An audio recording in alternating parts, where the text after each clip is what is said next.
मैं आपको सर बुलाऊं, गुरुजी कहूं, स्वामी जी, मैं क्या कह के संबोधित करूं आपको? एक कार्यक्रम में, एक प्रोग्राम में मैं गया था, मुझे उन्होंने कहा कि आज हमारे बीच में गोल गोपाल आए होंगे।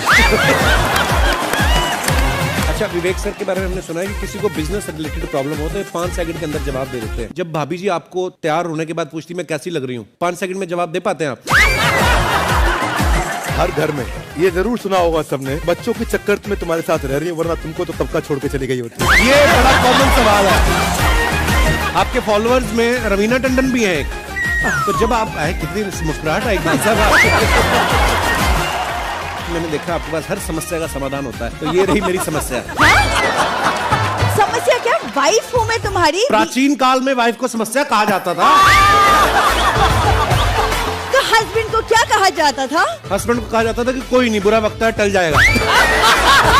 हिंदुस्तान में जो बनेगी आलिया, उसी को मिलेगा कालिया। हम सफेद कुर्ता पहन लेते हैं ना, तो लगता है जैसे बतासा में चिमटा घुसा हुआ है। अरे यूपीएससी ना खखोर के पूछता है कुछ हो। अब जैसे किसी को कह देंगे मामा जी, तो आराम से समझ में आ जाएगा। कहेंगे हमारे बाप के सार, तो कहेंगे कौन सी बोल रहा है बाप के सार? अरे मामा जी को ही बोला जाता है बाप के सार।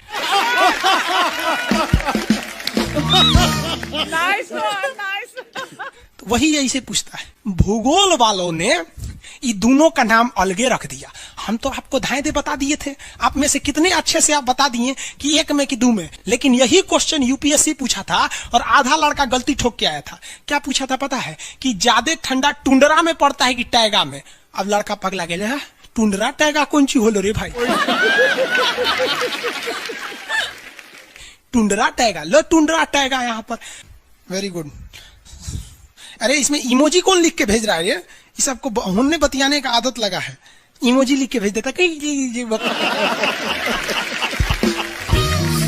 आगे लोग कहेंगे इमोजी कौन सी पढ़ेंगे हम? इमोजी लड़कियां बना बना भेज रही है सब। टुंडरा बोल रहे हैं तो अपन फोटो भेज रही है। और दिखाइए। ये तो इमोजी लिख के मत भेजिए आप लोग। अरे जो लिखना है लिखिए ना, इमोजी भेजता है सब। हिंदी मीडियम वाला तो कई को पता नहीं इमोजी मतलब कौन सी वाला। और जन सियार ऐसा पीला पीला मुखौटवा बना रहा था, इमोजी बोला जाता है। ये रेखा बोलिए फटाफट, कौन सी रेखा है बीचों बीच से जा रही है? ये रेखा है विषुवत रेखा। कौन सी रेखा? विषुवत रेखा। हमारा प्यारा भारत ये रहा हमारा सारे जहां से अच्छा। ये हमारा हिंदुस्तान उत्तरी गोलार्ध में है, northern hemisphere of the earth. ये हमारा कौन सी रेखा? विषुवत रेखा। अरे ये क्या हो गया यार? टेक्निकल आदमी नहीं है हम, या नौटंकी कर रहा है। रेखा पे जितने देश है ना, वहां के लोग एकदम मंगरैला की तरह काला होते हैं सब। आगे इतना भयानक काला होता है सब कि उनको देखकर हिंदुस्तान का अगुआ भाग जाएगा। दुल्हन की तो बातें छोड़िए, लेकिन जितना सुंदर लड़की होती है सब ना, बहुत सुंदर लड़की, वो देखिएगा जब टेढ़ा लड़का पसंद करती है सब। सुंदर लड़की को बुद्धि पता नहीं कहाँ होता है। एक्चुअली भगवान जो है ना, सुंदरता बनाए। देखिए अगर किसी चीज में समय देंगे तो दूसरे चीज से समय काटना पड़ेगा। तो भगवान जिसको सुंदर बनाया ना, खूब सुंदर, तो उसको कुछ ना कुछ कहीं ना कहीं से समय काट लिया। तो जो बुद्धि बना रहा था तो बुद्धि काट लिया। तो जितना देखिए, जितना सुंदर लड़की की रहेंगी सर, अजबे सबसे फसल रहती है सर, एकदम खौराइल रहेगा, खूब सुंदर लड़की लेके घूमेगा। आप देखिए ना, एक देख लीजिए ऐश्वर्या राय को, कोना से बिया की हूँ, अभिषेक बच्चन, बताइए हम लोग उस टाइम खा लिए थे लोग। और दिखाइए। हाँ ये अजब हाल है भाई। तो वही हो गया। तो यहाँ पे जितना मिलेगा सब ना, सब का सब मिलेगा सब काला काला। और हिंदुस्तान में जो बनेगी आलिया, उसी को मिलेगा कालिया। यहाँ कश्मीर में खूब ठंडा, कश्मीर की कली, वाह वाह, समझ आ गया। वहां कोई फेयर एंड लवली की जरूरत नहीं है। कश्मीर के लड़का लड़की सब गोरे होते हैं लोग, और नीचे दक्षिण भारत में देखेंगे तो सब झौंसल मिलता है सब। कुछ कुछ हीरोइन गोरी हो जाती हैं सर। अब बाल्टी में सोचो फेयर एंड लवली घोर के उनमें नहा लेगी तो गोर ना हो जाएगी सर। सब है, भूगोल का नियम काम नहीं करता है यहाँ पर। समझ में आ रहा है कि नहीं आ रहा? तो साउथ के लोग काले क्यों होते हैं? अब भैया साउथ वाले लोग बुरा नहीं मानिएगा, और काला होना बुरा क्या? हम खुद काला है, हम क्या दूसरे को बोलेंगे? हम सफेद कुर्ता पहन लेते हैं ना तो लगता है जैसे बतासा में चिमटा घुसा हुआ है। आपको फिर पता है ना, जितना काला रहता है उसको कैसा मिलती है सब। हाँ चलो ध्यान से देखो इधर। यहाँ समझिए, आप समझ में आया? कश्मीर के लोग गोरे काय होते? अच्छा, कश्मीर से तो ज्यादा गोर चाइना वाला होगा सर, ओसे गोर तो रूस वाला होगा सर। ऐसे रूस वाला को देखेंगे ना, व्लादिमीर पुतिन को देखिएगा तो लगेगा जैसे छीलल मुर्गी है। अंग्रेज सबको ऐसे कर देता है सो तो खून दिखने लगता है यहाँ पे लाल लाल। समझा कि नहीं? क्या भूगोल कितना इजी है ना? इजी नहीं है, बकलोल कहेंगे इजी नहीं लग रहा है इसको। सुतल है। आगे बढ़े तो जितने लोग विषुवत रेखा के करीब वाले हैं वो होंगे काले, बीवी में रहेगी गोरी। और जो ये कोई भूगोल का नियम नहीं है रे भाई। और दिखाइए। बस खत्म। टफेस्ट एग्जाम है इंडिया का, यूपीएससी। उसकी 2.5 लाख की फीस को हम 7,500 में कर दिए। बहुत बढ़िया, बहुत बढ़िया, वेरी गुड। ऐसे हम लोग को लगता होगा 7,500 बहुत कम है। एक लड़की ने कहा कि सर शाम वाले बैच को ना मॉर्निंग में कर दीजिए। हम कहे बाबू तो इतना सबके इंडिविजुअल से तो बैच ट्रांसफर नहीं, तो क्या प्रॉब्लम है? उसने कहा ना शाम में हमको दूसरे के यहाँ बर्तन मांजने जाना होता है। एक लड़का बेचारा नदी से बालू निकालता था और वो बालू को भरता था, फिर नाव बालू को किनारे लेके बेचती थी, और वो बालू भरता था, उससे मेरी फीस ले आया। हमारा हाथ कांप गया, हम कैसे फीस ले लेंगे यहाँ पर? उसी दिन हमने ये प्रण लिया था कि भारत का कोई भी बच्चा उसके सफलता में पैसा उसकी बाधा नहीं बनेगी, चाहे उसको जितना भी पढ़ना रहे।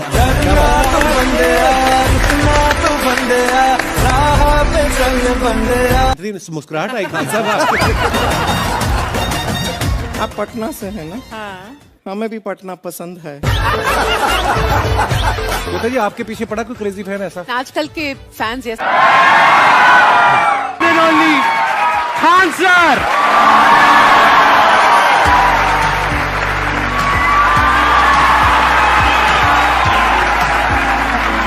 जी कैसे हैं आप? सीरियल तो और ससुरा चौपट रहता है। देखो सीरियल में समझे में नहीं आता। अच्छा एक चीज कभी गौर कियो, सीरियल में ना हीरोइन जो होती है सब, यानी जो उसमें वो लीडिंग कैरेक्टर में होते हैं सब, आदमी सीरियल में झुंझुन्ना रहता है। आप सीरियल को ध्यान से देखिएगा, आदमी का रोल क्या होता है। जैसे सीरियल चालू होगा, आदमी को शीशा के सामने टाई लगाते दिखाया जाएगा, उसकी पत्नी बैग लेके खड़ा रहेगी। अगला सीन में वो ऑफिस में लैपटॉप खोला है, खत्म काम उसका, सीरियल खत्म, बाकी सब महिला। अच्छा तू खाना बनाई है, नमक छोंक देगी जा।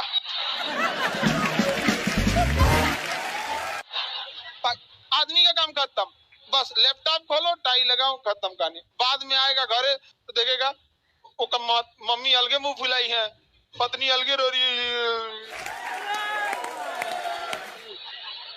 परेशान रहता है। तो सीरियल में तुम तो मेल का कैरेक्टर देखना, बेचारा इसको लिया काहे है, चुपचाप बेचारा एकदम नहीं, जाता के बीच में अनाज पिसा जाता है। समझ में आ गया कि नहीं आ गया? सब बेचारा पिसा जाता है यहाँ से। किसी को दिक्कत? आप लोग भी पिसाइएगा। इसलिए डे 1 से आप लोग हमारी बात को याद रखिएगा। डे 1 से, पहले दिन से तुम लोग एकदम समझ में आता है। तुम्हारा उम्र कितना है रे अभी? तो तुम बोल दिया, पूरा क्लास का माहौल खराब करके रख दिया। टैडी दे, टैडी दे, तो पीछे घूम, पीछे पीछे उधर।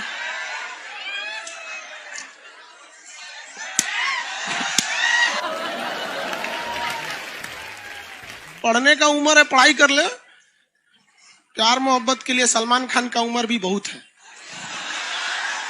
और जिसको तुम दिन रात पीछे पड़ता है ना, सलमान खान बुढ़ौती में उसको 2 मिनट में फंसा लेगा।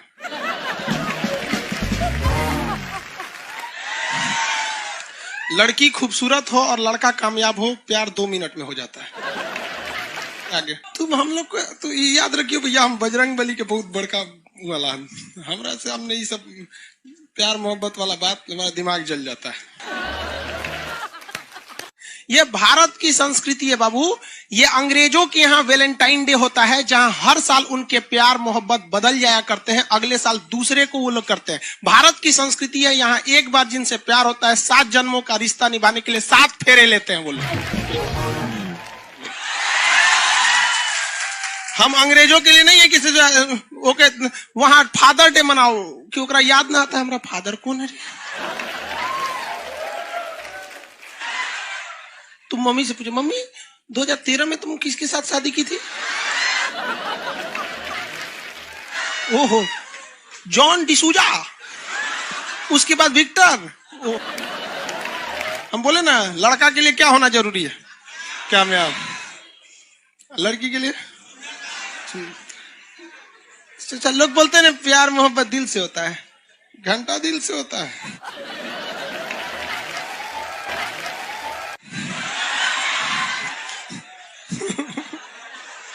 अगर प्यार दिल से होता तो सारा ब्यूटी पार्लर बंद हो चुके रहते।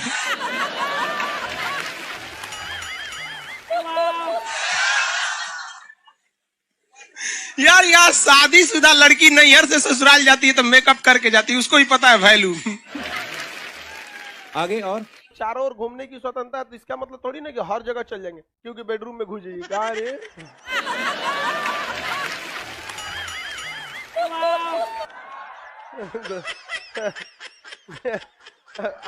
आज जाके कह दीजिए खान सर बोले थे चारों ओर घूमने की स्वतंत्रता के कचर के मारेगा आपको।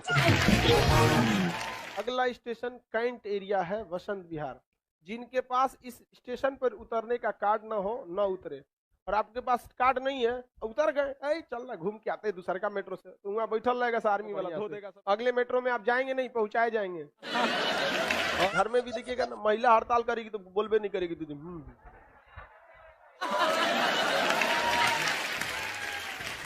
सुपनेखा भी तो महिला थी नहीं थी, और हम लोग से ज्यादा चरित्रवान खुद भगवान लक्ष्मण थे। उनको नहीं पता था कि डिसिप्लिन क्या होता है, नकिया काट दिए थे। सुपनेखा का नहीं पता है। देखो लड़कियों की मेमोरी को लोग मजाक उड़ाते हैं, लड़कियों को आज भी वो बात याद है कि सुपनेखा जो प्रपोज की थी तो नाक काट लिया गया। कोई लड़की नहीं करेगी प्रपोज, उसी समय से डरी हुई है। ये डर उनके डीएनए में घुस गया है।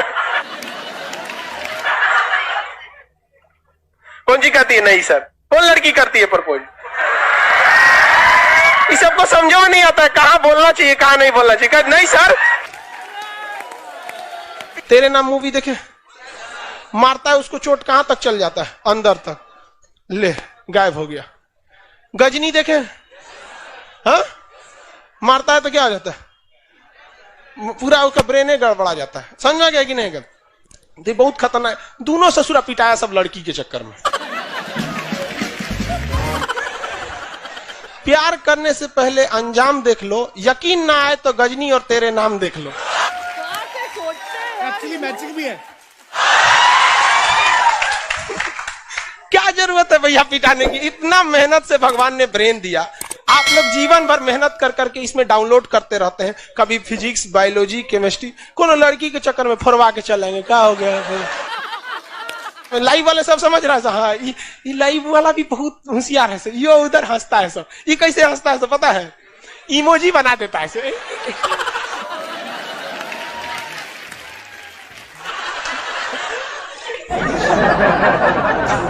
डिजिटल इंडिया में भी हंसी नहीं बर्दाश्त होती, घुसियाएगा तो लाल रंग का भौकाल बना दी गई। कब कब बैच लेट हो जाता है ना, घुसिया के ऐसे बोलता है सब। ओए खत्म हो गया। आप में से कितने लोग हैं जो बहुत एक्साइटेड हैं आज के सेशन को लेकर के? तो अब मैं जैसे ही आपको नाम बताऊंगा उनका, जो हमारे आज के गेस्ट हैं, तो आपका जो एक्साइटमेंट लेवल है वो और बढ़ जाएगा।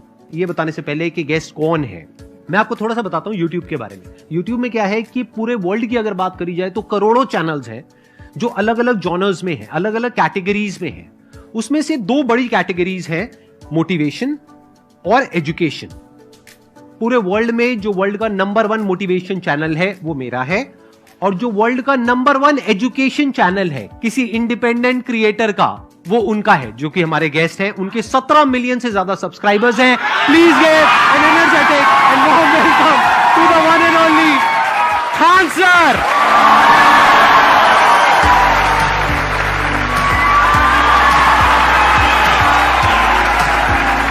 क्या हाल जी, कैसे हैं आप?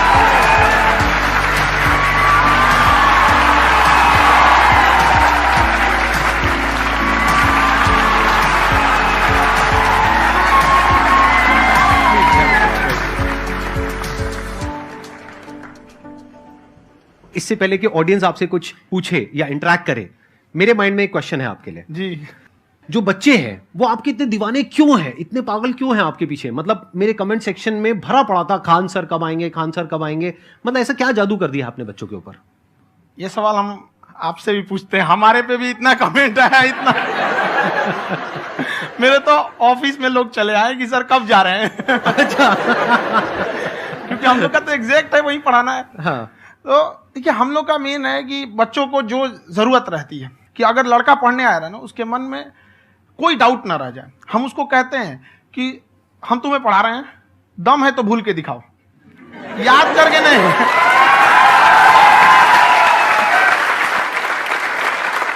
प्लस आप जिस प्राइस पॉइंट पे पढ़ा रहे हैं, आई थिंक वो सबसे कम है, वो बहुत ही कम है। सर, ये जो फीस का कल्चर है, ये हमारा इंडियन कल्चर नहीं है। हमारा इंडियन कल्चर गुरु दक्षिणा है, उस हिसाब से वो सही है। ऑक्सीजन जैसे जिंदगी के लिए जरूरी है, वैसे एजुकेशन जरूरी है। कोई ये नहीं कह सकता है कि पैसे की वजह से वो खान सर के यहां से लौट गया। क्या बात है।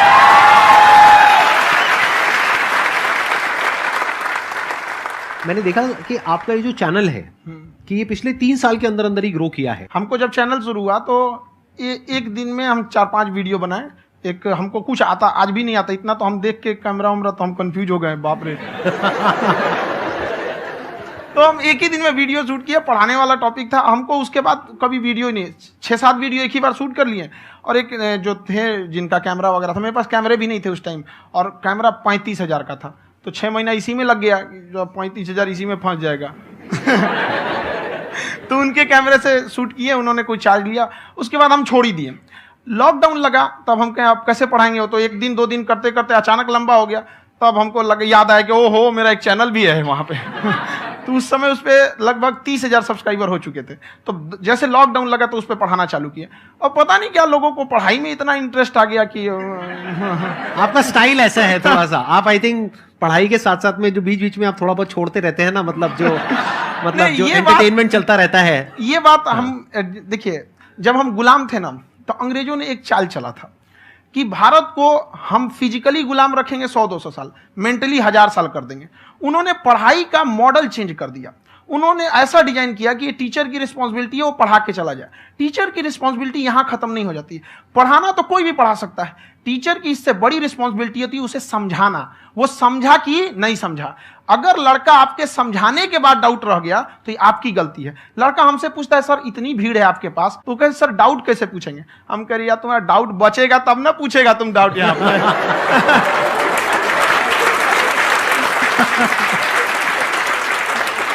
कॉन्फिडेंस नेक्स्ट लेवल है आंसर का, मानना पड़ेगा। और शायद यही वजह है इनकी जो ग्रोथ है उसका।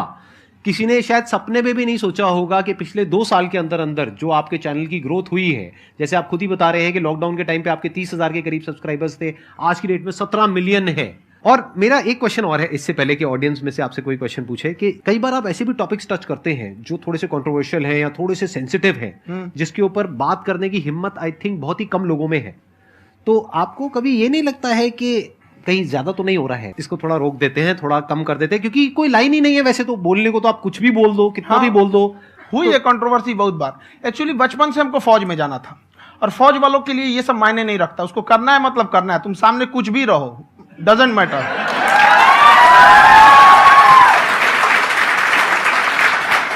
और मैंने YouTube पे देखा कुछ वीडियोस में कि आपका जो इंस्टीट्यूट है वहां पर आज से कुछ साल पहले कुछ बम गिरे थे। हाँ, कुछ गिरे थे, कुछ तो बहुत सॉलिड जगह गिरा था, फटा नहीं वो।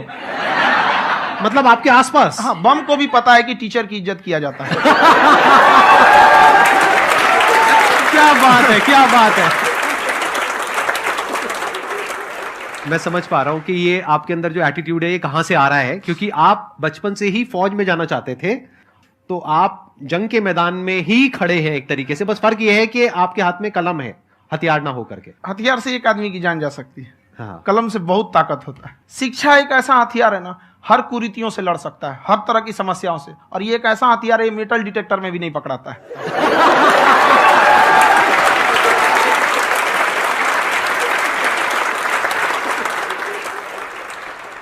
मेरा क्वेश्चन ये है कि अभी प्राइवेट ऑर्गेनाइजेशंस में पीटने का, पनिशमेंट का ये सिस्टम जो है खत्म हो गया है। हम आपके वीडियो में देखे हैं सर कि आप एक बड़ा सा रोल रखे रहते हैं, पुलिस वाला लाठी है वो, पुलिस वाला लाठी है, और स्टेज पे बुला के बच्चों को उसी से धुनाई शुरू कर देते हैं मस्त एकदम से, है ना। तो सर मतलब कि बच्चे मतलब कि डरते नहीं आपसे, और इस तरीके से कैसे कनेक्टेड हैं आपसे, है ना। और एक और क्वेश्चन सर, यूपीएससी का जो आप अपना बैच स्टार्ट करने वाले हैं, ठीक है, उसके बारे में बताइए सर, क्योंकि मुझे मतलब उस इशू करना है सर, ठीक है। और संदीप सर को देख लिए, मेरा तो वैसे ही हो जाना है।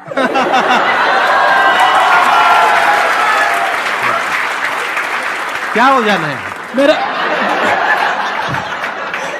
पूरा कंप्लीट करो। I'll be an IAS officer next year because I have seen you, sir. My day is like complete, sir. All the best. Thank you so much, sir. Thank you. पूरा बोला करो। Thank you.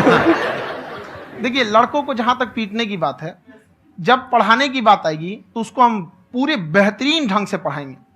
लेकिन जब सजा देने की बात आएगी ना, तो वो भी बेहतरीन ढंग से होगा। ऐसा थोड़ी होगा कि बस एक ही चीज बेहतरीन ढंग से होगा। और डर का होना बहुत जरूरी है। ये डर भी अपने आप में एक मोटिवेशन है, क्योंकि जब आपके अंदर एक थोड़ा सा डर रहे ना, तो डर के भागिए मत। एक ऐसा डर जिसको आप लगे कि नहीं नहीं थोड़ा सा और करने की जरूरत है, फिर तो ये हम इसको क्रॉस कर जाएंगे आप। तो लड़कों के अंदर ये डर बनाना भी जरूरी रहता है।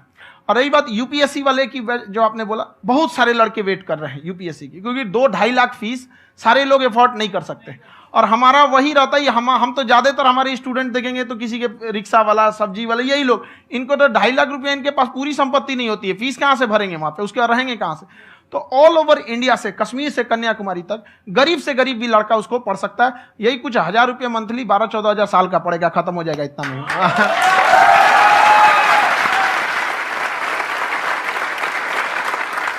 ये जो डंडे वाली बात इन्होंने कही, ये सच है? मतलब आप सच में एक डंडा रखते हो? पुलिस का ही है वो। और मारते हो? हाँ। कि मतलब अगर कोई लड़की छेड़ता है या ऐसा कोई भी उल्टा पुल्टा काम पढ़ाई करता लिखाई है, कुछ भी गलती करेंगे तो पिटाएंगे वो यहाँ पे, कैमरे पे, ऑन कैमरा, जैसा भी रहे, कुछ भी पिटाना तो उनको फिक्स है। एक तो कोई मतलब विधायक जी थे, उनके लड़का को पीट दिए, तो चला दल बल लेके अपना वहां पे। उसने घर पे नहीं बताया था कि सर ने पीटा है, बस बोल दिया कोचिंग में पीटा है। बाद में पता चला हम पीटे हैं, तो उसके पिताजी मेरे सामने और पीटे।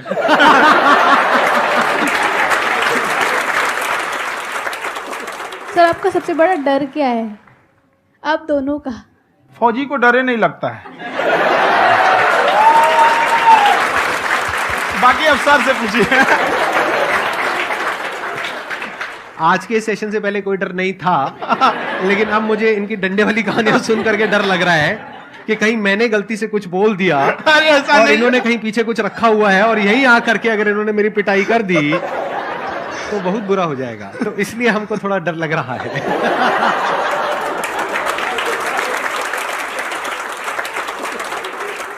आपकी डेली कितने घंटे क्लासेस होती हैं? 6-7 घंटे। अभी भी खुद ही करते हो आप? हाँ, हमारे स्टाफ परेशान रहते हैं। हम 1:30-2 बजे सोते हैं, सुबह 6 बजे उठ जाते हैं, परेशान रहते हैं। यार इतना क्यों करते हो, है ना? कभी तो उनको भी साथ साथ लगना पड़ता है ना? उनको साथ साथ लगना पड़ता है। हम जग गए तो कोई सोया थोड़ी रहेगा, परेशान रहते, दिन में सोते ही नहीं है बेचारा, कहीं कहीं जाके सोते रहता है। तो हम सीट बांध दिए कि भाई तुम इस समय सो जाना, तुम इधर सो जाना। आपकी शादी हो गई है? नहीं हुई अभी? मेरी खुशहाली देख के आप आइडिया लगा सकते हैं।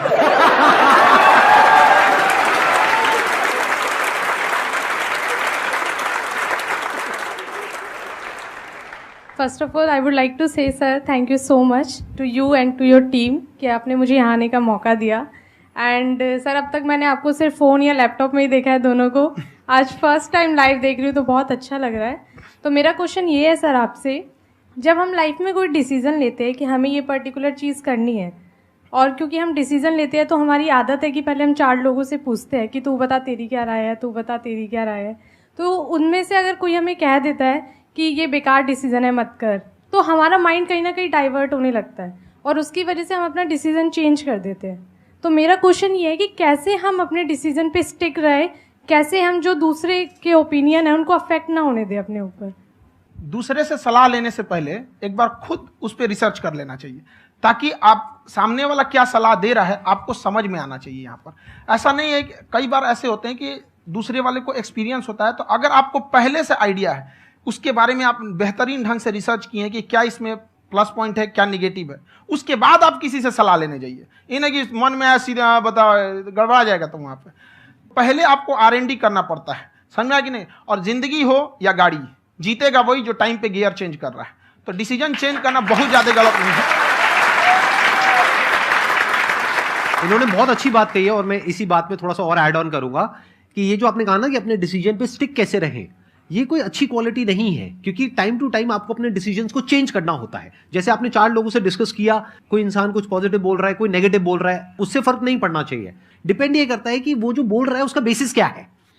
क्या वो किसी नॉलेज या एक्सपीरियंस के बेस पे बोल रहा है या ऐसे ही कुछ भी बोल रहा है? ऐसे ही बोल रहा है तो फिर उसकी बात पे ध्यान क्यों दे रहे हो? अगर किसी नॉलेज या एक्सपीरियंस के बेस पे बोल रहा है, फिर चाहे वो पॉजिटिव बोल रहा है चाहे नेगेटिव बोल रहा है, दोनों ही मायने रखता है। उसके बाद में रिसर्च करनी है और फिर रिसर्च करने के बाद में फाइनल डिसीजन अपना खुद का होना चाहिए। अब वो डिसीजन उससे अलग भी हो सकता है जो आपने पहले लिया था, और वो सेम भी हो सकता है। सर मेरा क्वेश्चन दोनों से है आपसे, how to deal procrastination and laziness. हमारा ब्रेन है ना, ये बहुत आलसी टाइप का, इसको आराम खोजना पसंद है। अब थोड़ा सा भी अब इसको आराम की ओर लेके चले गए ना तो फिर उधर ही रहेगा। आप सोचेंगे 10 मिनट आराम कर लेते हैं ना, तो 10 मिनट 2 घंटा बना देगा। उसको टॉर्चर कीजिए, चल 10 मिनट बाद में। उसको आप उस पर हावी मत, वो कह रहा है कि हमको आराम चाहिए, आपको यहाँ आराम मिलेगा, पहले काम फिर मिलेगा आराम। तो आप उसके हिसाब से मत चल। आपका मन कर रहा है थोड़ा सा देख लेते हैं, कोई नोटिफिकेशन आया, आप कोई काम कर रहे हैं, क्यों पहले काम कर लीजिए, बाद में देखिएगा ना नोटिफिकेशन। आप हावी मत होने दीजिए यहाँ पे। अगर आप 5 मिनट भी थोड़ा सा लूज पड़े ना, थोड़ा सा कमर सीधा कर लेते हैं, 2 घंटा बर्बाद कर दिया आपको। हावी मत होने दीजिएगा उसको अपने ऊपर। प्रोक्रेस्टिनेशन को तोड़ने का एक ही तरीका है, सबसे छोटे लेवल पे ले जा करके उस गोल को तोड़ दो। यानी वो गोल बहुत बड़ा है, उसको ब्रेक डाउन करो, उसके सबसे पहले स्टेप पे आ जाओ कि उसको अचीव करने का सबसे पहला स्टेप क्या है। जैसे गाड़ी चलाना सीखना है, उसको सबसे पहला स्टेप क्या है। अगर घर में कोई नहीं है सिखाने वाला या सिखाने वाली, तो बाहर जा करके जो गाड़ी का ड्राइविंग स्कूल है उधर जा करके पैसे दे दो। अब फंस गए ना तो फंसा दो अपने आप को। दिमाग ये लगाओ कि अपने आप को कैसे फंसाया जाए। जब हम फंस जाते हैं ना तो फिर हमको वो काम करना ही पड़ता है। Then there is no looking back. जब तक आप सोच रहे हो तब तक सोच रहे हो, उसको बोलते हैं पैरालिसिस ऑफ एनालिसिस, कि आप सोचते चले जा रहे हो अपने माइंड में, मैं ये करूंगा वो करूंगा वो करूंगा वो करूंगा, और प्रोक्रेस्टिनेट हो रहा है, वो चीज टलती चली जा रही है। तो उसको छोटे से छोटे लेवल पे ब्रेक डाउन करके उसको कर दो, दैट इज नंबर 1। और जैसे ही करना शुरू करते हो, कोशिश करो कि उसको जब तक कि आप सही से नहीं कर लेते हो उसको छोड़ना नहीं है, तो आपकी लेजीनेस भी खत्म हो जाएगी। कई लोगों को तो हमने देखा जो सप्ताह में कुछ भी नहीं करता, वो भी संडे को आराम कर रहा है।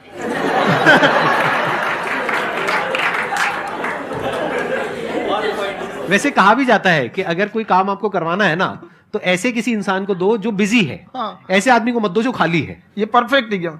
किसी को भी आप देखिएगा जिसको आप कहते हैं कि मतलब थोड़ा ठीक ठाक आप समझते हैं कि नहीं ये बहुत आगे निकल, वो एक काम को खत्म करने के बाद कभी आराम नहीं करेगा। एक काम खत्म हुआ उसको लगेगा हाँ एक खत्म हो गया, अब दूसरा करना चाहिए। और वही जिसको देखिएगा एक खत्म हो गया और आराम करना चाहिए, कभी नहीं, लाइफ में आखिरी सांस तक। सर यहाँ पे सब हिंदी में पूछते हैं, इंग्लिश में पूछते हैं, मैं भोजपुरी में पूछूं? जौन भाषा ठीक लगे तोने में पूछ दो। हाँ सर।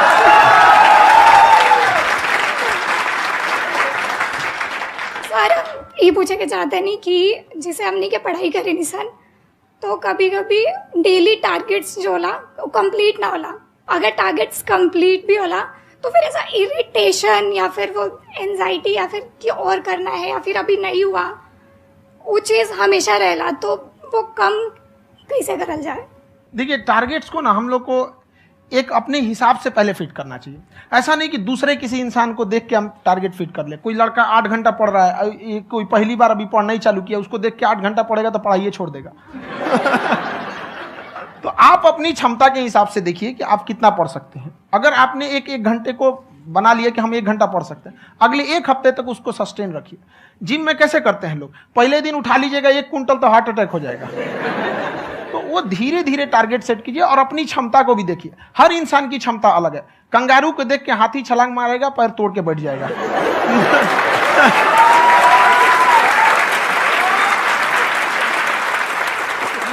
अब संदीप सर का मोटिवेशन देख के इसका मतलब क्या कि ट्रेन के आगे खड़ा हो जाएंगे, ढकेल देंगे तुमको। हालांकि ऐसा कर देते हैं, लेकिन ऐसा करिएगा लोग नहीं, क्षमता पता होना चाहिए। आपके अंदर एंजाइटी हो रही है कि मैंने कर तो लिया है, आप ये नहीं कह रहे कि मैंने कुछ भी नहीं किया है फिर मेरे को एंजाइटी हो रही है, आप ये कह रहे हो मैंने काफी कुछ कर लिया है फिर भी एंजाइटी हो रही है कि कहीं कुछ छूट तो नहीं गया है। तो बेसिकली आपको ये देखना है कि अगर आपके अंदर ये एंजाइटी हो रही है, that means you are a very good student, आप एक अच्छे स्टूडेंट हो।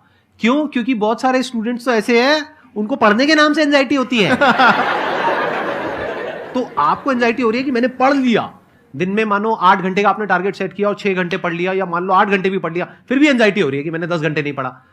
तो ये तो अच्छी क्वालिटी है ना, ये तो एक ब्रिलियंट स्टूडेंट की क्वालिटी है, क्योंकि एंजाइटी उसी को होती है जो केयर करता है, जिसको परवाह है, उसी की तो एंजाइटी होती है। जैसे माँ को अपने बच्चे की, जैसे एक माँ को अपने बच्चे के, जैसे एक माँ को अपने बच्चे को लेकर के एंजाइटी होती है। हंस लो मजाक उड़ा लो मेरा। कोई बात नहीं, एडिट कर देंगे इसको हम। हाँ।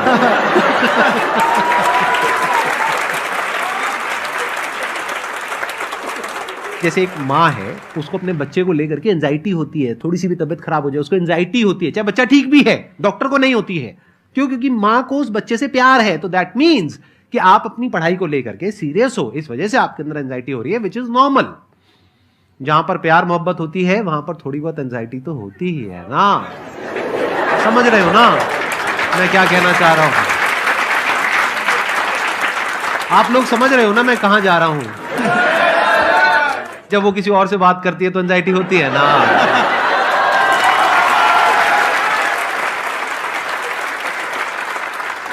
सर, आपकी स्टोरी हमने सुनी थी, तो एक टाइम आया था जब आप गंगा किनारे जाके बैठ गए थे, उस समय आपको कुछ समझ नहीं आ रहा था। तो उस समय मतलब आपने ये डिसीजन कैसे लिया कि अब आगे नहीं, यहाँ से वापस जाना है? रास्ता ही नहीं था। घर जाने के लिए एटलीस्ट 90 रुपए चाहिए थे, जेब में 40 रुपए थे, कैसे घर जाते हैं? और हम गंगा के किनारे चुपचाप बैठे बैठे हम कहें कि अब बहुत टेंशन हो गया, अब घर जाना चाहिए। रूम पे, तो किराए के रूम पे ही आदमी सारे लोग रहते। गए वहाँ पे तो रूम लॉक हो गया था, तुम खटखटाए तो ऊपर से गुस्सा से बोले जो ऑनर थे, क्या टाइम हो गया है? तुम कहीं 9-10 बज रहा होगा। घड़ी देखिए तो 2 बज रहा था रात का, 2-2:30 बज गया था वहाँ। टेंशन में आप तो होता है, कई बार ऐसा समय आएगा कि लगेगा जैसे अब कुछ नहीं हो सकता है। तो इससे घबराना नहीं है, कभी कभी गुच्छे की आखिरी चाबी भी ताला खोल देती है।